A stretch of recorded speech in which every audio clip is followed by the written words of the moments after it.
பிரசன்னத்திலே இந்த நல்ல நாளிலும் இந்த மாலை நேரத்திலே நாம் உற்சாகமான ஒரு இருதயத்தோடு கூட இந்த உன்னதமான கர்த்தரை சேவிக்கும்படியாக, விசேஷமாக ஜீவ வார்த்தைகளை சிந்திக்கும்படியாக அவருடைய இந்த தெய்வீக பிரசன்னத்திலே நாம் கூடியிருப்பது மிகவும் மேன்மையான ஒரு காரியமாக நான் எண்ணுகிறேன். அநேக தேவ பிள்ளைகள், அநேக தேவதாசர்கள், ஊழியர்கள், அன்பு மூப்பர்கள், விசுவாசிகள் கூடியிருக்கிறோம். ஆண்டவர் இது நல்ல நேரத்தை நமக்கு ஆசிர்வதிப்பாராக. புதிய ஏற்பாட்டிலே லூக்கா சுவிசேஷம் 8ஆம் அதிகாரம் 41ஆம் வசனமும் 55ஆம் வசனத்தையும் நாம் ஒருவர் சத்தமாய் வாசித்தால் நலமாய்.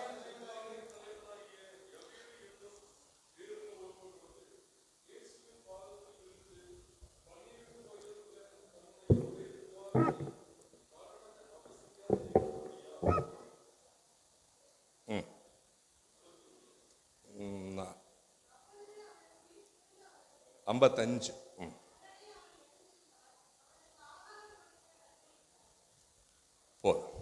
இந்த 2 வசனங்களையும் தேவன் உங்களுக்கும் எனக்கும் ஆசீர்வதிப்பாராக. இந்த சம்பவம் உங்கள் எல்லாருக்குமே இது மிக நன்றாய் அறிந்த ஒரு சம்பவம். நாம் அநேக முறை இதிலிருந்து நாம் தியானித்திருக்கிறோம். மிகவும் மிக எளிதாய் புரிந்து கொள்ளக்கூடிய ஒரு சம்பவம் தான். இதிலிருந்து இன்றைக்கு ஆண்டவர் உங்களுக்கும் எனக்கும் பிரயோஜனமான ஆலோசனைகளை ஆண்டவர் பேசுவாராக. விசேஷமான 55ஆம் வசனத்தை மீண்டும் ஒரு முறையாய் நாம் வாசிக்கலாம். அப்பொழுது அவள் உயிர் திரும்ப வந்தது. இந்த வேத பகுதியிலே ஒரு அருமையான ஜெப ஆலயத்திற்கு இன்சார்ஜாய் அந்த ஆலயத்தை மிக நேர்த்தியாய் நிர்வகித்த ஒரு மனிதனைத்தான் இங்கே பார்க்கிறோம். அந்த மனிதனுடைய பெயர் என்ன? நாம் அறிந்த பெயர் என்ன? பெயர் யவீர். விசேஷமாய் கிறிஸ்தவ வட்டாரம் முழுவதும் அதிகமாய் அறிந்த ஒரு மனிதன். இந்த மனிதனுடைய பிள்ளைக்கு பல நாளாய் முடியாதிருந்த ஒரு சூழ்நிலையை தான் இங்கே பார்க்கிறோம். அநேக நாட்கள் வியாதியோடு இருந்த ஒரு சூழல். இப்பொழுது அவள் மரித்து போனாள். வியாதியோடு இருந்த சூழலிலே அவள் வீடு முழுவதும் சோக உணர்வும் வேதனையான உணர்வும் ஒரு மந்த நிலையும் இருந்ததை நாம் அறிந்திருக்கிறோம். இப்பொழுது உயிர் போன பிற்பாடு அது பெருகி மிகவும் உள்ளம் முடங்கி போன ஒரு சூழலாய் இருப்பதை பார்க்கிறோம். என்ன செய்வதென்றே தெரியவில்லை. பெரிய நபர்தான், அந்த யூத வட்டாரத்திலே மிகவும் உயர்ந்த, மிகவும் மரியாதை மிகுந்த ஒரு நபர்தான். ஆனால் வெளியே நிறைய மதிப்பு மரியாதை இருந்து என்ன பயன்? உள்ளே வீட்டுக்குள்ளே ஒரு உயிரற்ற நிலை இருக்கிறதை பார்க்கிறேன் இல்லையா? உயிரற்ற நிலை. அவன் அன்போடு நேசித்த அருமையான அந்த மகள் இறந்து போனால், அநேக நாட்கள் வியாதியோடு இருந்த மகள் இப்பொழுது இறந்து போனால், ஆகவே வீட்டுக்குள்ளே இருக்க வேண்டிய அந்த சமாதானம், சந்தோஷம், அந்த ஜீவன் இல்லாத ஒரு நிலை. சிரிப்பு இல்லை, சந்தோஷம் இல்லை, உற்சாகம் இல்லை. உண்மையாகவே இன்றைக்கும் கூட இதுபோலத்தான் அநேக வீடுகள் இருக்கிறது இல்லையா? அநேக குடும்பங்கள் எல்லாம் இருக்கிறது, ஆனால் இருந்தும் இல்லாத நிலை. எல்லாம் இருக்கிறது, சொந்த வீடு உண்டு, கார் உண்டு, சொந்த பந்தங்கள் உண்டு, ஆனால் எல்லாம் இருந்தும் இல்லாத நிலை. வீட்டுக்குள்ளே யாருமே இல்லாத ஒரு சூழல், ஜீவனற்ற நிலை. ஜீவனற்ற நிலை. இருக்க வேண்டிய அந்த ஒரு மனம், அந்த சந்தோஷம், அந்த ஒரே சிந்தை அந்த குடும்பத்திலே இல்லாத நிலைத்தானே இன்றைக்கும் கூட அநேக வீடுகளிலே. ஏன் வீடுகள் மட்டுமா, அநேக சபைகள் கூட இப்படித்தானே இருக்கிறது. எல்லாம் இருக்கிறது. நூற்றாண்டுகளான சபைகள், மிக பெரிய அழகான நேர்த்தியான கோபுரங்கள், பெரிய பெரிய ஆலயங்கள், அருமையான இசை. ஆனால் உற்சாகம் இல்லாத, உயிரற்ற ஒரு திருச்சபை போல, உணர்வு இல்லாத ஒரு திருச்சபை போல, ஒன்றும் இல்லாதது போல, ஜீவனற்றது போலத்தானே இன்றைக்கு அநேக திருச்சபைகள் இருக்கிறது. ஏதோ ஒரு சிலர் மட்டும் இந்த மனிதனை போல, இந்த யவீருவை போல, என் மகள் பிழைத்துக் கொள்ள வேண்டுமே, என் குடும்பம் சந்தோஷமாய் மாற வேண்டுமே, நான் எங்கு சென்றாவது என் குடும்பத்தை பிழைக்க வைத்து விடுவேன் என்று ஒரு சிலர் அநேக வீடுகளிலே ஆதங்கப்பட்டுக் கொண்டிருக்கிறார்கள். வீடுகள் மட்டுமல்ல, திருச்சபைகளிலும் சிலர் உள்ளே ஆதங்கம், என் சபை உயிர்ப்பிக்கப்பட வேண்டும், என் சபை எல்லாம் இருக்கிறது, எல்லாவித சூழல் உண்டு, ஆனால் உயிர் இல்லை, உயிரற்ற நிலை, ஜீவனற்ற நிலை, என் சபை உயிர்ப்பிக்கப்பட வேண்டும் என்று சொல்லி ஆதங்கப்படுகிற சிலர் இருக்கத்தான் செய்கிறார்கள். இந்த மனிதனை போல சிலர் இருக்கிறார்கள். என்ன செய்வது, ஏது செய்வது அறியாதிருக்கிறார்கள். அநேக குடும்பத்தார், அநேக ஊழியக்காரர்கள், அநேக பாரமுள்ள மக்கள், அநேக தேவ பிள்ளைகள் ஏங்கிக் கொண்டிருக்கிறார்கள். அதே ஏக்கம், அதே கண்ணீர் இந்த யவீருவுக்கு ஊற்றாய் உண்டாகி கொண்டே இருந்தது. அந்த மனிதனுடைய ஏக்கத்தை புரிந்த கர்த்தர் அவனுடைய கண்ணீரை கண்ட ஆண்டவர் அவனுடைய பிள்ளையை உயிர்ப்பிக்கிறார். அவருடைய குடும்பத்தை என்ன செய்கிறார்? உயிர்ப்பிக்கிறார். உயிரற்ற உடலுக்குள்ளே ஜீவன் வந்தது இல்லையா? உயிரற்ற உடலுக்குள்ளே ஒரு உயிர் மீட்சி, ஒரு எழுச்சி அங்கே உண்டானதை பார்க்கிறோம். என் அன்பு தேவ பிள்ளைகளே, அன்பான மூத்த தேவ பிள்ளைகளே, இப்படிப்பட்ட ஒரு சம்பவத்தை, ஒரு எழுச்சியை தேவன் நம் வாழ்க்கையிலும் அவர் செய்ய முடியும். Is able to do in your life also. உங்கள் வாழ்க்கையிலும் என் வாழ்க்கையிலும் இப்படிப்பட்ட உயிர் மீட்சியை கர்த்தர் செய்ய முடியும். அன்றைக்கு மாத்திரமல்ல, இன்றைக்கும் அவர் வல்லவராய் இருக்கிறார். ஒருவேளை அதே போல ஒரு சம்பவமாய் இல்லாமல் இருக்கலாம், ஆனால் ஜீவனற்றவர்களை உயிர்ப்பிக்கிற ஆண்டவர் நீங்களும் நானும் சேவிக்கிறவர். ஜீவனற்றவர்களை உயிர்ப்பித்து உற்சாகப்படுத்துகிற கர்த்தர். அன்றைக்கு இருந்த ஆண்டவர் அன்றைக்கோ முடிந்து போய்விட்டார் என்று அல்ல, அவர் நேற்றும் இன்றும் என்றும் மாறாத தகப்பன். இன்றைக்கும் அவர் ஜீவிக்கிறார். ஆண்டவர் உயிர்ப்பிக்கிற தேவன். ஆண்டவர் யார்? உயிர்ப்பிக்கிற கர்த்தர்.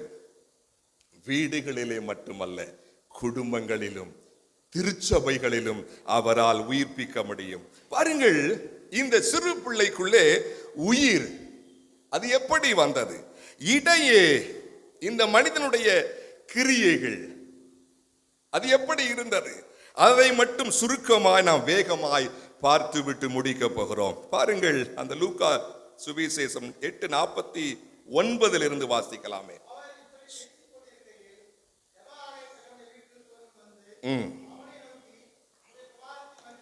உம்முடைய குமாரத்தி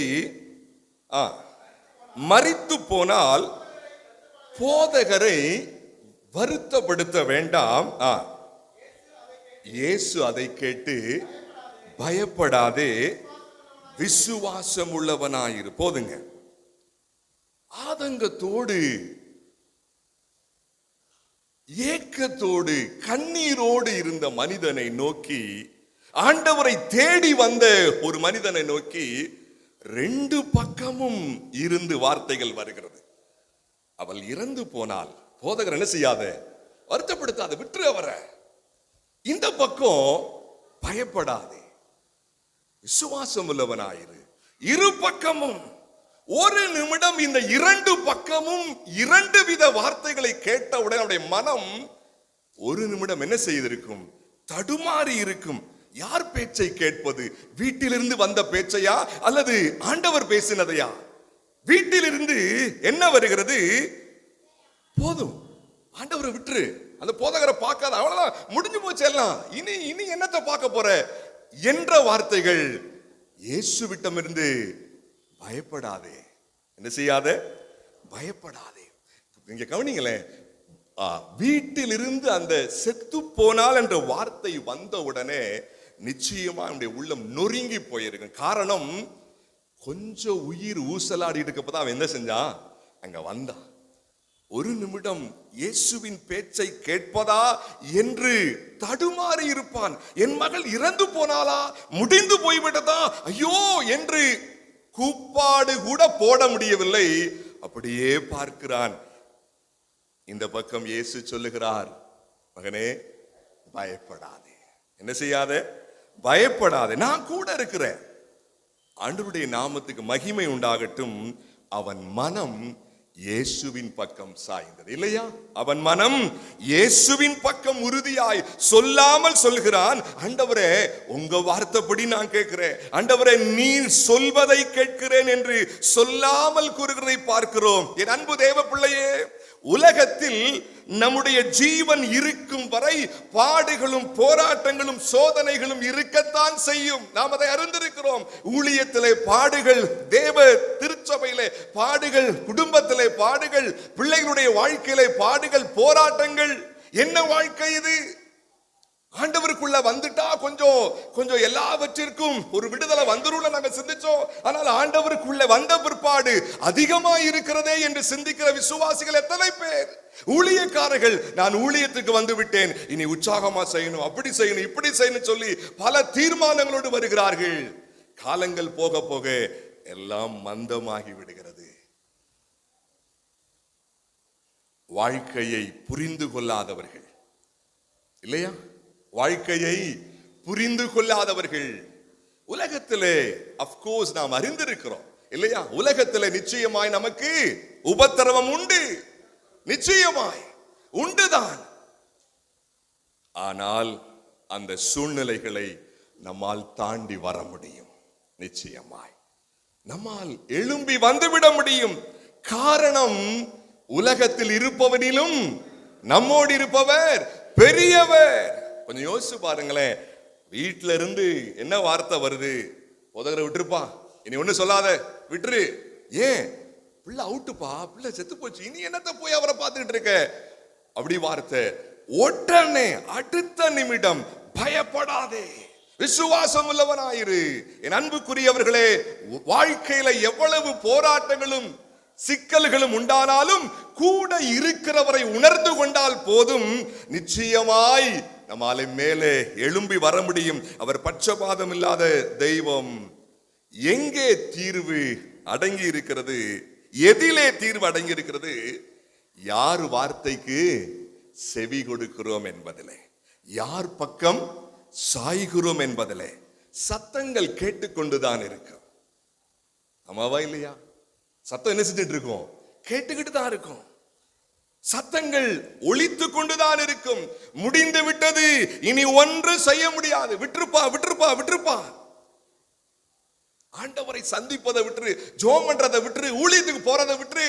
என்ன பிரசங்கம் பண்ணிட்டு இருக்க? என்ன ஆலோசனை கொடுத்துட்டு இருக்க?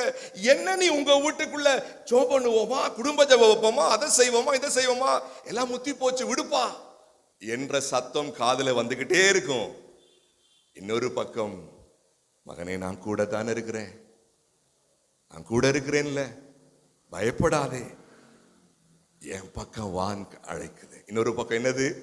என் பக்கம் வா, என் பக்கம் சாய்ந்து விடு, என்னோடு இணைந்து நில். என் அன்பு தெய்வ பிள்ளையே, விடுதலை எங்கே? தீர்வுகள் எங்கே? எந்த பக்கம் சாய்கிறோம்? சத்தங்கள் வந்து கொண்டுதான் இருக்கும். யார் பக்கம் சார்கிறோம்? யார் பக்கம் நிற்கிறோம்? எந்த பக்கம் நம்முடைய ஈடுபாடு? அதிலே மிக எச்சரிக்கையாக இருக்க வேண்டும். சிலர் ரெண்டு பக்கமும் சாய்வாங்க. என்னங்க? சிலர் என்ன செய்வாங்க? ரெண்டு பக்கமும். அது இரண்டு மனம், அது ஆகாத மனம், அது நமக்கு தேவையில்லை. ஒன்று தேவனுடைய பக்கம், இன்னொன்று சாத்தானுடைய பக்கம். சாத்தான் தூண்டி விடுவான். எதுக்கு? என்ன முன்ன மாதிரி ஆர்வம், என்ன எதுக்கு முன்ன மாதிரி வேகம், விடுப்பா. இன்னொரு பக்கம், விட்டுறாத, வா, நான் கூட இருக்கிறேன். இவைகளை புரிந்து கொள்வதற்கு ஆவிக்குரிய பார்வை வேண்டும். இந்த நாட்களில் ஆவிக்குரிய உணர்வு, ஆவிக்குரிய பார்வை. ஆவிக்குரிய பார்வை இல்லாவிட்டால் ரெண்டு பக்கமும் சாயிற மாதிரி தான் இருக்கும். சில நேரம் இங்கிட்டும் சொல்றது நல்லா இருக்கிற மாதிரி தான் இருக்கு, இங்கிட்டு சொல்றது எப்படி இருக்கு, இதுவும் நல்லா இருக்குது, எந்த பக்கமாவது தீர்வு கிடைச்சா போதும். அப்படிதான் இன்னைக்கு மென்டாலிட்டி அநேகருக்கு. எப்படி எங்கிட்டாவது தீர்வு வந்தா போதும், எங்கிட்டாவது முன்னேறினா போதும். இல்லைங்க, பாதை என்ன பாதை? சரியான பாதை. எந்த வழி சரியான வழி? அதை நாம் புரிந்து சொல்ல வேண்டும். அருமையான இந்த மனிதன் ஜாயிரஸ், யவீரு இயேசுவின் பக்கம் சாய்ந்தான்.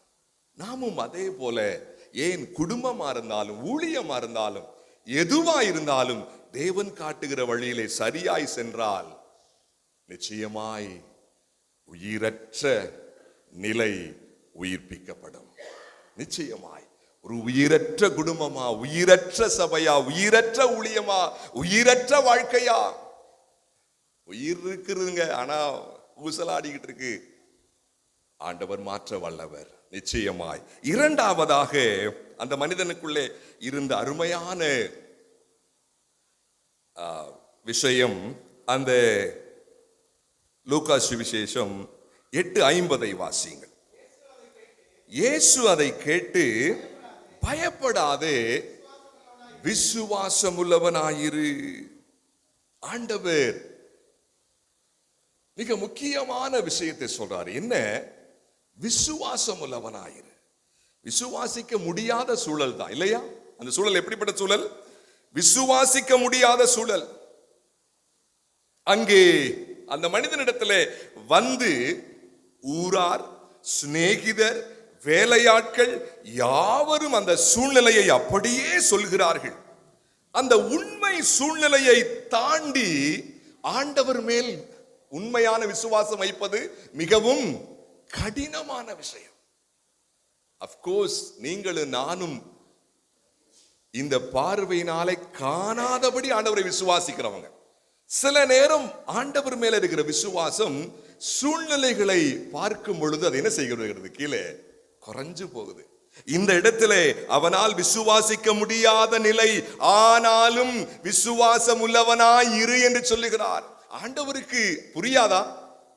எங்க பிள்ளை செத்து போச்சு, அவன்கிட்ட கண்டிப்பா விசுவாசம் இருக்காது, அவனை இப்ப தேற்றதான செய்யணும் அப்படின்னு ஒரு உணர்வு ஆண்டவருக்குள்ள இருந்திருக்காதா?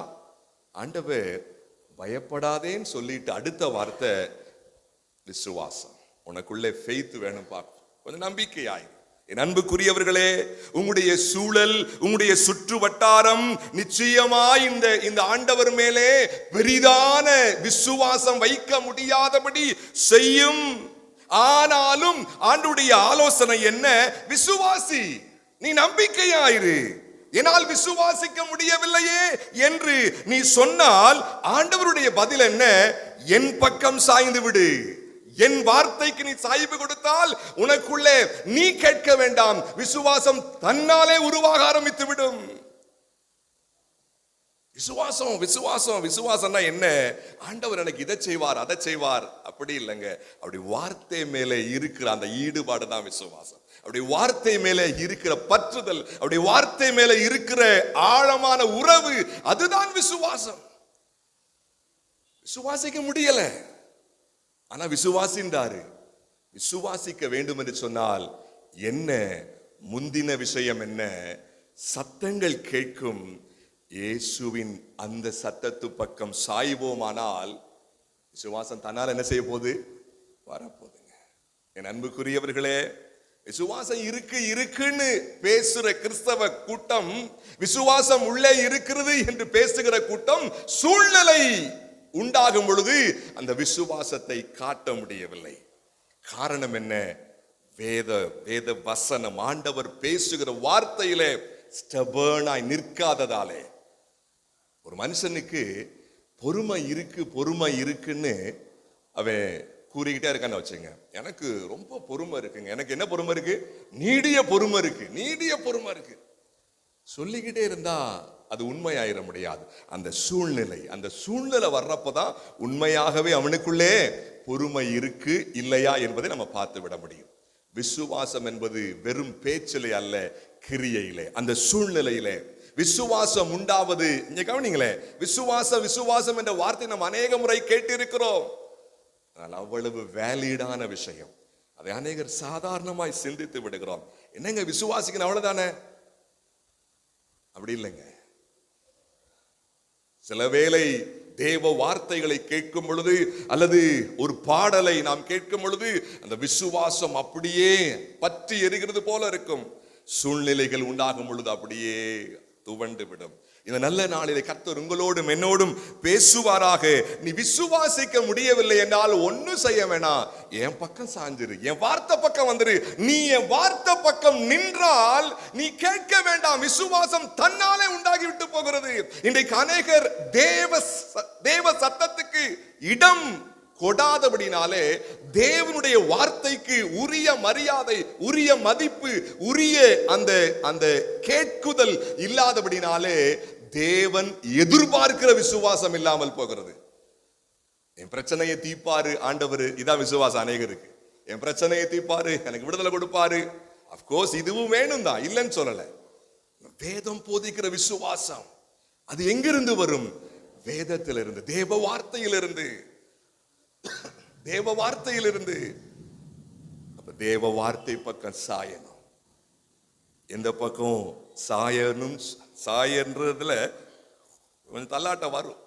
ஏன்னா வீட்டுல பேச்சு வரும், உலகத்துல இருந்து பேச்சு வரும். இன்றைக்கு மீடியா உலகம் பெருத்து போயிருச்சு இல்லையா? எல்லாரு கையிலும் ஸ்மார்ட் போனை ஓபன் பண்ணா கிறிஸ்தவ செய்திகளுக்கு பஞ்சமே கிடையாது. உண்மையான வேத அறிவு இல்லாதவர்கள் கேட்கிற எல்லாவற்றையும் இது நல்லா இருக்கு, இது நல்லா தானே இருக்கு, இது நல்லா தானே இருக்கு, அவர் இதுல இருந்து தானே பேசுறாரு என்று சொல்லி தடுமாறி விடுகிறதை பார்க்கிறோம். திருச்சபையிலே போதிக்கப்படுகிற வார்த்தைகள் தான் ஒரு விசுவாசிக்கு தேவையான ஆவிக்குரிய ஊட்டச்சத்து. அந்த வார்த்தையிலே ஸ்டபர்னாய் நிற்க நிச்சயமாய் விசுவாசம் உள்ளத்திலே ஆராய் ஊர் ஆரம்பிக்கும். என் அன்புக்குரியவர்களே, வீட்டிலே சோகம், குடும்பத்திலே சோகம்.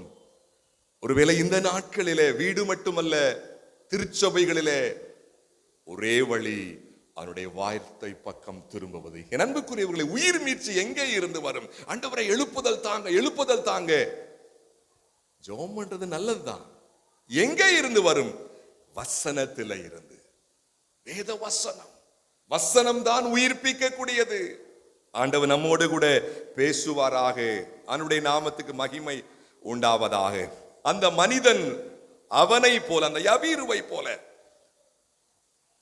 சுற்றி இருந்த அந்த மக்கள் அவிசுவாச வார்த்தைகளை பேசுகிற மக்கள் இல்லையா?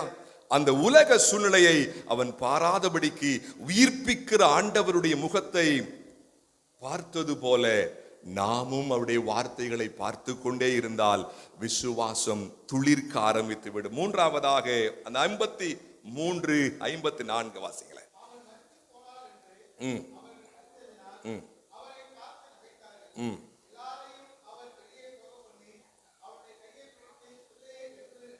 பாருங்கள், ஆச்சரியமா இருக்கு. ஆண்டவர் ஒவ்வொரு ஸ்டெப் பை ஸ்டெப்பாக அங்கே வருகிறார். உயிர்ப்பிக்கப்பட ஆண்டவர் அந்த மனிதனிடத்துல சில காரியங்களை இங்க வைக்கிறார்.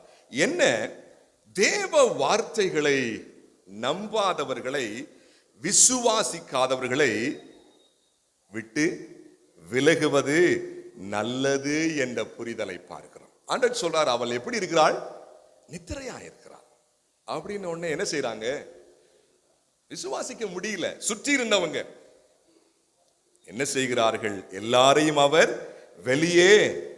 என் அன்புக்குரியவர்களே, தேவ வார்த்தை பக்கம் சாய்கிறவர்களோடு, விசுவாசம் உண்மையாகவே இருக்கிறவர்களோடு கூட்டு வைப்பது உங்களுடைய என்னுடைய விசுவாசம் இன்னும் அதிகமாய் பெருகுவதற்கு ஏதுவாகும். பெருகுவதற்கு. எனக்குள்ள விசுவாசமே இல்லைங்க, விசுவாசிக்க முடியலங்க. சேர்க்க ஃபுல்லா உலக விஷயத்தை பேசுற ஆள்கிட்ட எப்படி விசுவாசம் வரும்? எந்த நம்பிக்கையும் இல்லாத வார்த்தைகளையே பேசுறவங்கிட்ட கூட்டு ஃப்ரெண்ட்ஷிப் மாறி மாறி அப்படித்தான். ஆனா ஆலயத்துக்கு வர்றப்ப எனக்கு உள்ள விசுவாசமே இல்லை. எப்படி வரும் விசுவாசம்? விசுவாசத்தை பேசுகிறவர்கள், தேவ வார்த்தைகளை பேசுகிறவர்களோடு கூட்டு இருந்தால்தான் பூவோடு சேர்ந்த நாரும் மனம் பெறுவதை போல விசுவாசம் துளிர்க்க ஆரம்பிக்கும். அங்கே சொல்லுகிறார், எல்லாரையும் அவர் வெளியே போக பண்ணி. கவனிங்களே,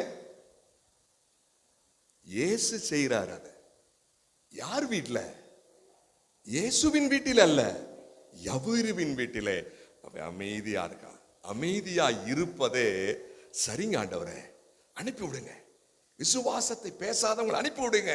என் அன்புக்குரியவர்களே, விதண்டாவாதம் பேசுவோர், வேத வார்த்தைகளுக்கு விரோதமாய் விதண்டாவாதம் பேசுவோர், வேத வார்த்தைகளுக்கு விரோதமாய் கேலி பேசுவோர், வேத வார்த்தைகளுக்கு விரோதமாய் வீம்பு பேசுவோர், வேத வார்த்தைகளை பரியாசம் செய்வோர், இவைகள் இப்படிப்பட்டவர்களோடு கூட்டு இருந்தால் காலத்துக்கு விசுவாசம் வராது. என்னங்க, காலத்துக்கு என்ன செய்யாது? நிச்சயமாய் உயிர்ப்பிக்கப்பட வழியே கிடையாது. இன்றைக்கு குடும்பங்களுக்கு தேவை, திருச்சபைகளுக்கு தேவை உயிர்ப்பிக்கப்படுதல். போன உயிர் திரும்ப வரணும்ல, ஆதியில இருந்த அந்த எழுச்சி வரணும்ல, ஆதியில இருந்த அந்த வேகம் வேண்டும் அல்லவா, ஆதியில இருந்த அந்த உற்சாகம் வேண்டும் அல்லவா. நானும் இப்படியும் அப்படியும் என்னவெல்லாம் செய்து பார்க்கிறோனே, அப்படியெல்லாம் நான் செய்தாலும் ஒன்றும். இன்றைக்கு கர்த்தர் உங்களோடு என்னோடு பேசிக் கொண்டிருக்கிறார். தேவ வார்த்தைகள் ஒரு நாளும் வீண் போகாது. குடும்பத்துக்குள்ளே உயிர் மீட்சி தேவை, திருச்சபைக்குள்ளே ஆண்டவர் சித்தமாயிருக்கிறார். அவனுடைய பாதத்துக்கு ஒப்பு கொடுத்து, அவனுடைய வார்த்தைக்கு, ஆண்டவரே இன்றைக்கு கேட்டது போல என் வாழ்க்கையிலையும் நீங்க செய்யுங்கப்பா. அவர் கிருபை செய்கிற தகப்பன், அவர் நிச்சயமாய் கிருபை செய்கிற தகப்பன், அவர் ஒருவரையும் புறக்கணிக்காதவர்.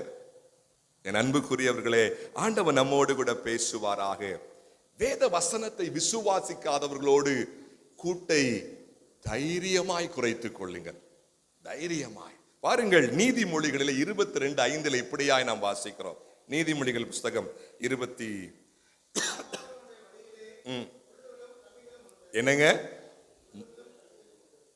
எங்க மீண்டும் வாசிக்க வசனத்தை. மாறுபாடுகளுடைய வழிகளே வேத வசனத்தை நம்பாதபடி, வேத வசனத்தை விசுவாசிக்காதபடி மாறி மாறி பேசுகிற, விதண்டாவாதம் பண்ணுகிற, வீம்பு பேசுகிறவர்களுடைய வழியிலே முள்ளுகளும் இருக்கா? ஆலயத்திலே ஞாயிற்றுக்கிழமையிலே ரொம்ப பக்தி, ரொம்ப ஆர்வம், ரொம்ப வாஞ்சை, பற்றுதல், வாரம் முழுக்க யாரோடு கூட்டு வைக்கிறோம்? அது ரொம்ப தேவை இல்லையா? அது ரொம்ப முக்கியம் இல்லையா? என் அன்புக்குரியவர்களே, ஆண்டவர் நம்மோடு கூட பேசுவாராக. நிச்சயமாய் உயிரற்றவைகளுக்குள்ளே அவரை உயிர் அனுப்ப முடியும், ஜீவனை அனுப்ப முடியும், உயிர்ப்பிக்க முடியும், உற்சாகப்படுத்த முடியும். ஆதியில இருந்த அந்த வேகம், அந்த உற்சாகம், அந்த ஜீவன் நிச்சயமாய் உங்களுக்குள்ளும் எனக்குள்ளும் தேவன் கண்டிப்பாய் உண்டாக்க முடியும், இந்த காரியங்கள் வாழ்க்கையில இருந்தால். இறுதியாக பாருங்கள், அந்த 51 வசனம் வாசிங்க. அந்த 51, அவர் வீட்டில் வந்த போது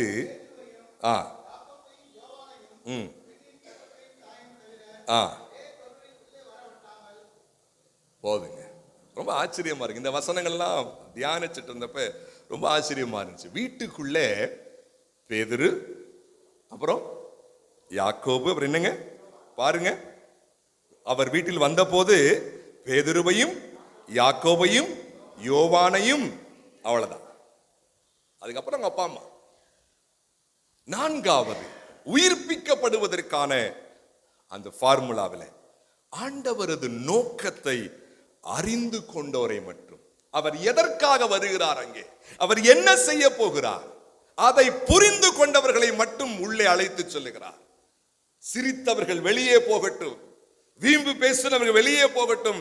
இப்பொழுது ஆண்டுடைய அந்த நோக்கத்தை புரிஞ்சவங்கள, வா பேதுரு வா, யாக்கோபு வா, யோவான் வா, வாங்க அப்பா அம்மா கொஞ்சம் உள்ள வாங்க. உயிர்ப்பிக்கப்படுதல் எங்கே உருவாகும்?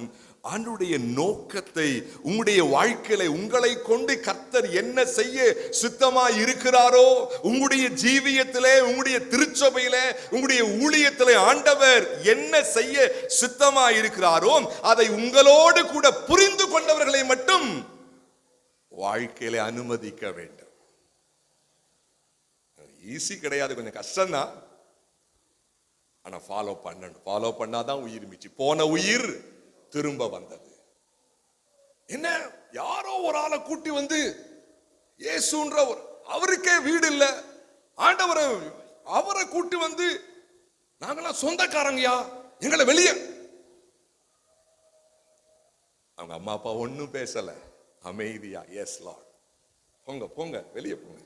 பேதுருவா, நோக்கத்தை புரிந்து கொண்டவர்களை வாழ்க்கையில அனுமதியுங்கள். நோக்கத்தை புரிந்து கொண்டவர்களை உங்களோடு பேச வையுங்கள். என் அன்புக்குரியவர்களே, ஆண்டவருடைய நோக்கம் என்ன? அந்த இடத்திலே அந்த மகள் உயிர்ப்பிக்கப்பட வேண்டும் இல்லையா? அதை புரிந்து கொண்டோர் அவரால் எழுப்ப முடியும் என்று விசுவாசிப்போர் மட்டும் கூட இருந்தால் போதும்.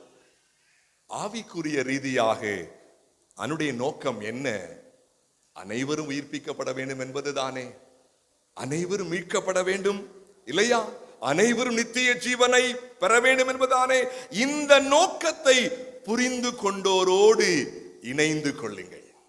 இந்த நோக்கத்தை ஆண்டவர் என்ன நோக்கத்திற்காக உங்களையும் என்னையும் அவர் அழைத்தார், என்ன நோக்கத்திற்காக உங்களை திருச்சபையாய் மாற்றினார், என்ன நோக்கத்திற்காக உங்களை குடும்பமாய் மாற்றினார், அதை தெளிவாய் உங்களோடு இசைந்து புரிந்து கொண்டோர் மட்டும் உங்களோடு கூட இணைந்து செயல்பட அனுமதிங்க.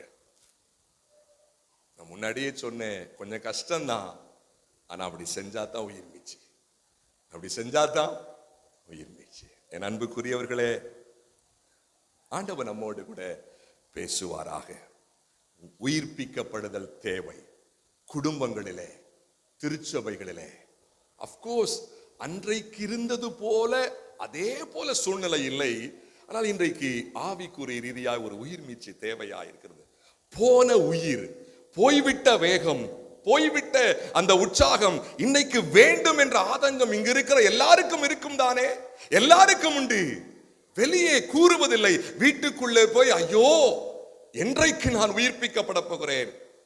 வேதம் உயிர்ப்பிக்கும், நிச்சயமாய் வேதம் உயிர்ப்பிக்கும்.